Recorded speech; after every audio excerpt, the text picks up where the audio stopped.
Hey everyone, we are going to be doing a tutorial on an ocelot.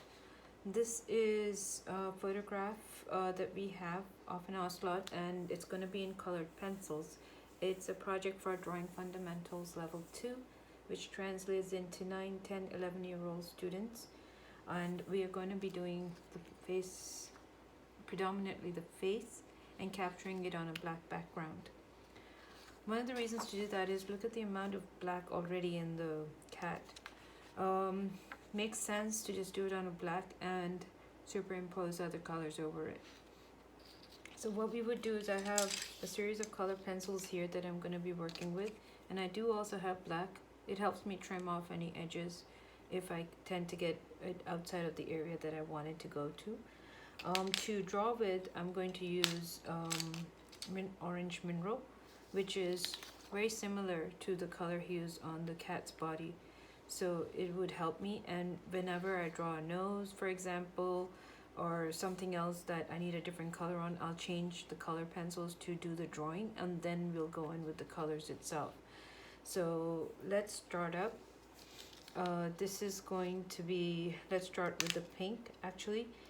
The cat's face is dominant, so we want to use more than the half of the board to just work on that. Towards the lower side over here, touching from the middle, you have drawing started now, so keep your eye on the video and pause it as you need to so that you can keep up with the speed of the project and don't feel like it's going to get away from you.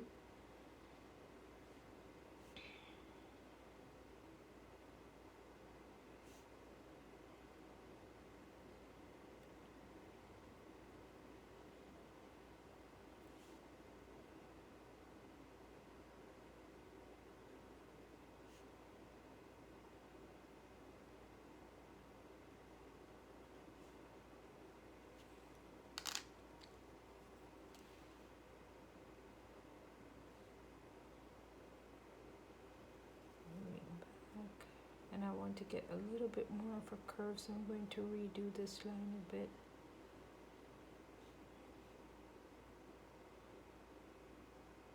It's this part, the left side of the cat's eye isn't as clearly done as the right side, in which case I'm just going to make an estimate to where I want it to be, and I'll be a dotted line versus a bold line so that I can redo it if I need to. So coming down here, there's a white patch next to the cat's eye. I'm just going to draw one side of it, not all of it. And the other side actually creates the pocket that the eye is sitting in. Having done this, I would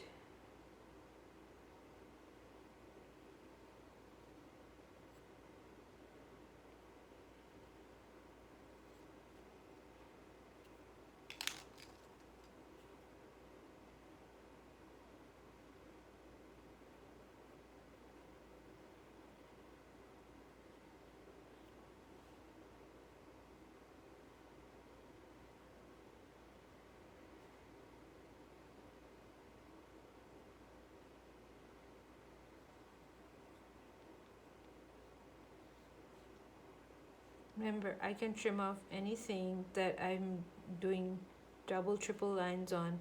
I can trim it off with a black colored pencil. So to explain, I'll take a black here, get rid of this white line. I don't want it. I don't want this white line. I'll just go over it with a black. And I've cleaned it up. So that's the way I kind of approach the whole thing. I don't need the top side of this arch. I just need the eye to actually start from there. So that's what I'm going to do. And I'm going to draw in technically anything that has the brown hue on it. So in front of the eye there is a black patch. Going over the black patch is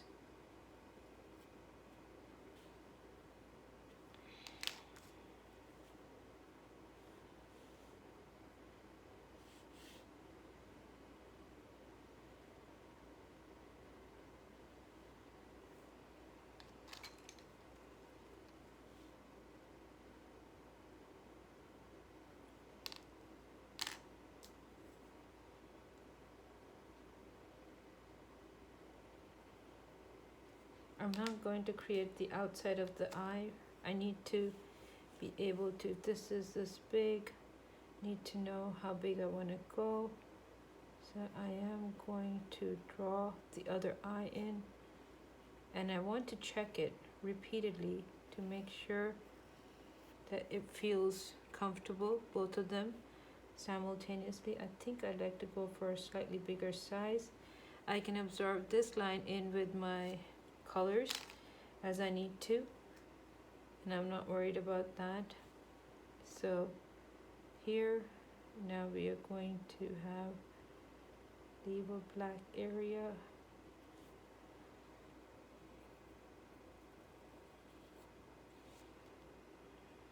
Right there. You'll understand why I addressed this lesson for more senior kids, because you really have to keep your eye on the black portions, and it's about using the black of your paper to its full strength.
And that covers my drawing. Though, what do I want to change? I like the nose, but I think I would like to see this other side kind of angle up a bit more and reduce just a tiny bit more to this point. And we are going to be coloring this part into white, leaving a few speckle spots to black. So you would draw in your blacks first.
And we'll work on the rest of it a little bit later, but onto this side, I can afford to reduce the intensity of my white.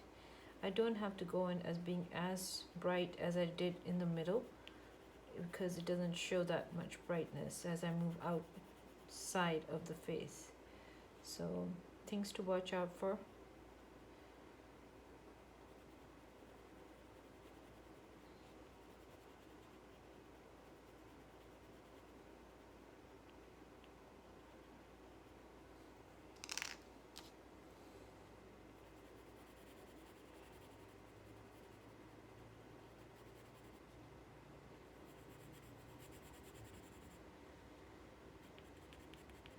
At this point, you can also opt to just creating the fur texture.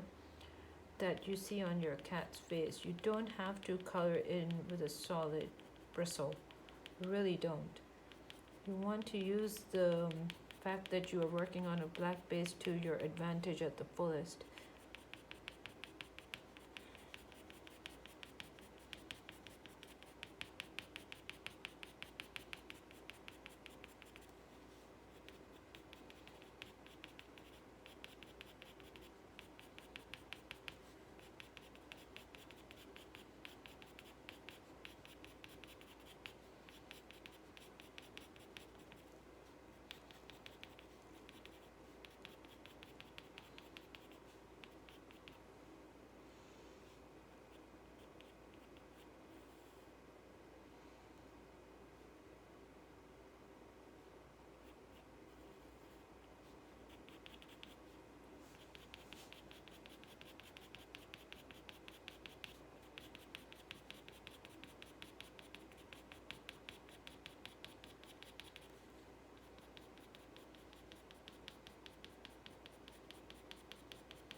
And before you know it, the lines that you drew would start to get assimilated into the area. So that is the fur on the top portion of it.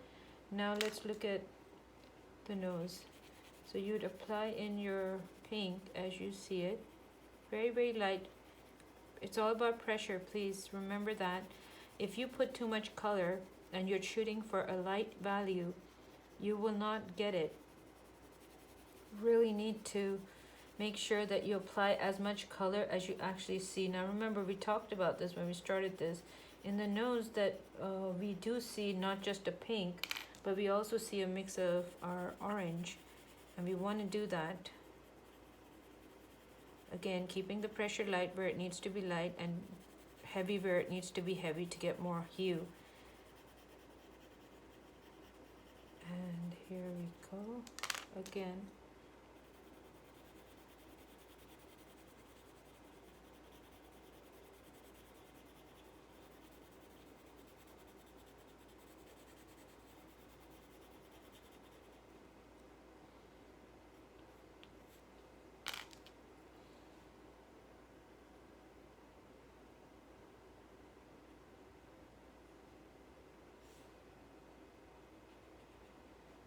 And I'm going to darken into the tip of the nose right here where you have the crevice between the right and the left side.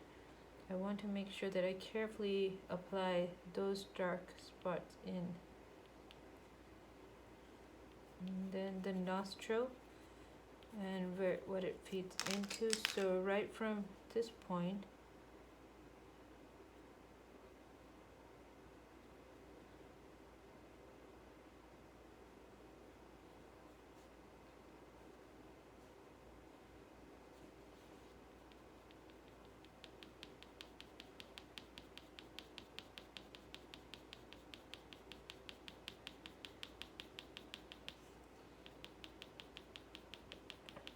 the left side of the ocelot is closer to our eye than the right was. It's a little bit more further away. I can see a lot more of the fur texture.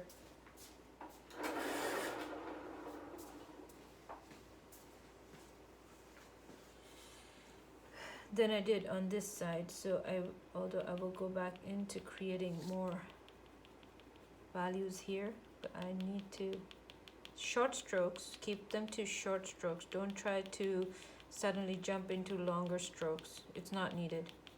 And because the background hue is a bit lighter, I'm just going to go ahead and apply in as much of the white fur as I need to. The brightest part being near the nose and the nostril, the rest of it fading away.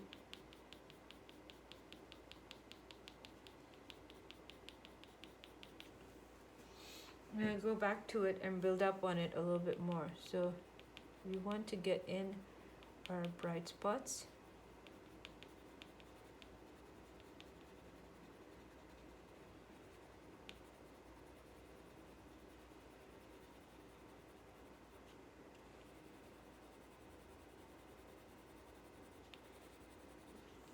Right there. Moving on, we have the right side of the ocelot's face. This is a white spot on his eye, but you can't really see fur or texture. You just see the white. But you can see it on this side here. But I would want to do short fur strokes right down here, followed by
building up to, we have the cheetah's eye, which is right here.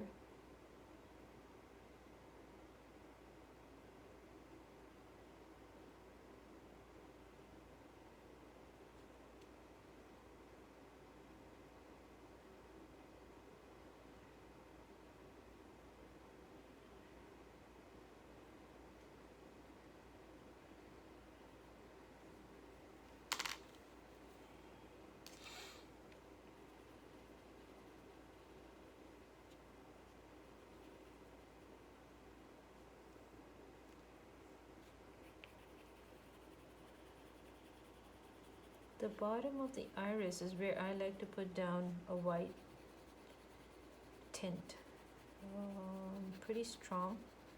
And why? Because now as I go back over it with my orange mineral, I will get a mix of colors. The reason I use Prismacolors over others is that I actually get to blend into colors that I may not have in my box, and I like that.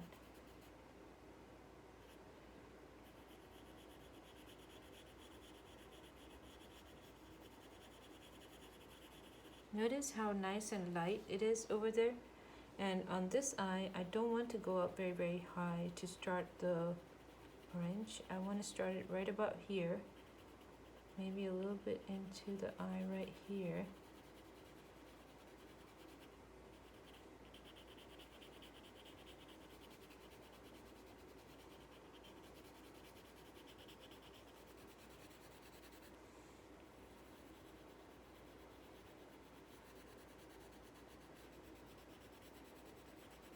I don't want to leave the white as a white, but what I can do is if I go back over it with the white and I start rubbing on top of it, just putting more value of white, it will mix in with my orange that's at the bottom and start creating me the new color that I wanted.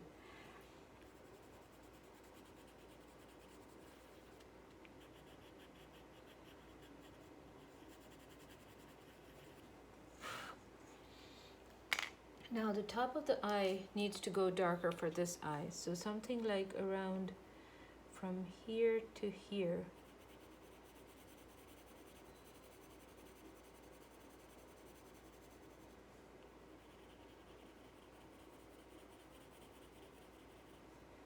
To here.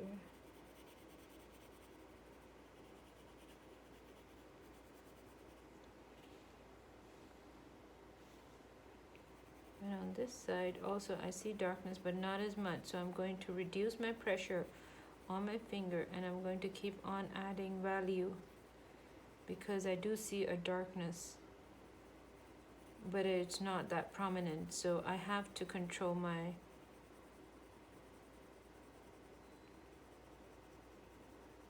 pencils to where I feel that I'm achieving the colors that I want. On this side, however, it's different because I have to keep the pressure low overall with my dark tone pencil. Now this one is black raspberry that I'm working with, but I felt like it was the right color for me on this particular eye.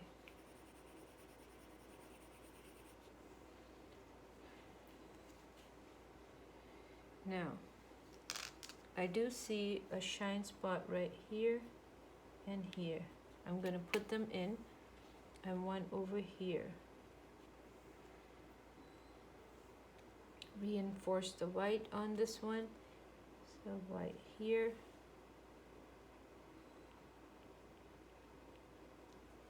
And just like this. Now, go back with my black and create a line between the white and the eye, and then create another line on the other side so it looks like a shine spot. There you go. That feels good to me. And I'm going to round off. So like I said, this is like almost like my correcting pencil, to where if I overjudged it and I went in and I created something that I didn't want as much of, this is where I can get some salvation, and I can get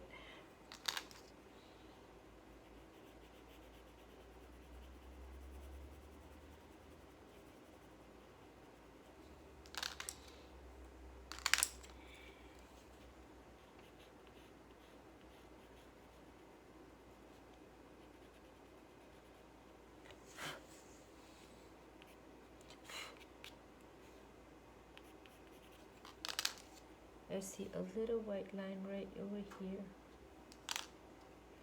All these shiny spots, they add to the brilliance of the picture.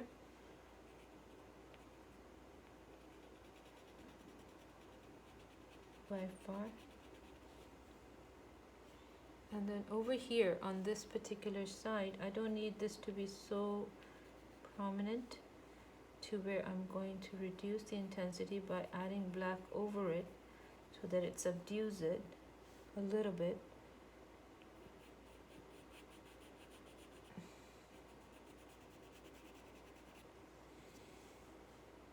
And now I'm going to use my black pencil over this one a little bit more to just enhance the darkness on this side. Get a little bit more darkness right there. And I am thinking that I need to add, that I need to bring in a little bit of value down.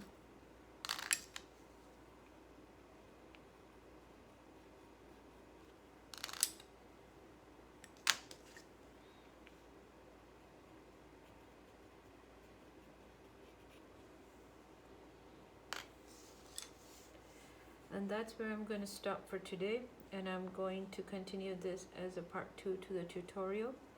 But right now, this is what I would say is going to be our stopping point for today for our Ocelot. And we'll work more next time when we come back. Thank you for watching. Be safe.